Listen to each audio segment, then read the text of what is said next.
നിക്ക്.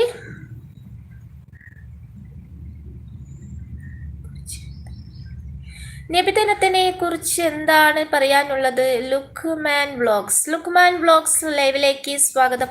നബിദിനത്തിനെ കുറിച്ച് എന്താ പറയാനുള്ളതെന്ന് ചോദിച്ചാൽ എന്താ പറയുക,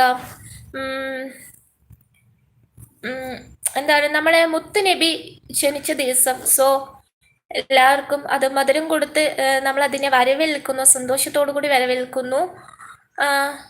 എന്താ പറയുക, എനിക്ക് പിന്നെ എന്താണ് ഇപ്പം അതിനെക്കുറിച്ച് പറയാനുള്ളത്? അത് പറയാൻ എനിക്ക് വാക്കുകൾ കിട്ടത്തില്ല. സോ ഞാൻ ഒരുപാട് ഇഷ്ടപ്പെടുന്നു മുത്ത് നബിയെ, ഞാൻ ഒരുപാട് ഇഷ്ടപ്പെടുന്നു.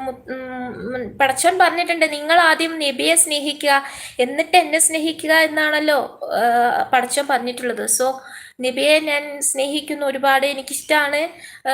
അതുകൊണ്ട് തന്നെ എന്താ മുത്ത് നബിയുടെ ജന്മദിന ആശംസകൾ.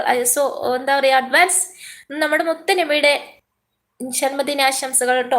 ഞാനിപ്പോൾ തന്നെ പറയുന്നു, 5-ാം തീയതിയിലെ. അപ്പം ഇൻഷാ അല്ലാഹ് ഒരുപാട് സന്തോഷിക്കുന്നു. അത് വരുമ്പോൾ തന്നെ ഒരു മനസ്സിനകത്ത് ഒരു പ്രത്യേക ഒരു സുഖമാണ്. അത് ഫീൽ ചെയ്യണമെങ്കിൽ മനസ്സിനകത്ത് ഈമാൻ ഉണ്ടായിരിക്കണം.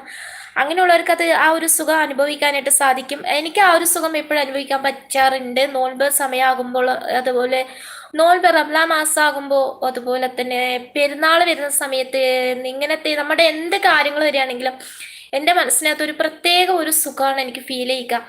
ആ സമയത്ത് എനിക്കൊരു വിഷമം ഫീൽ ചെയ്യത്തില്ല. എത്ര കഷ്ടപ്പാടിലാണെങ്കിലും ഞാൻ ആ സമയത്ത് ഹാപ്പി ആയിരിക്കും.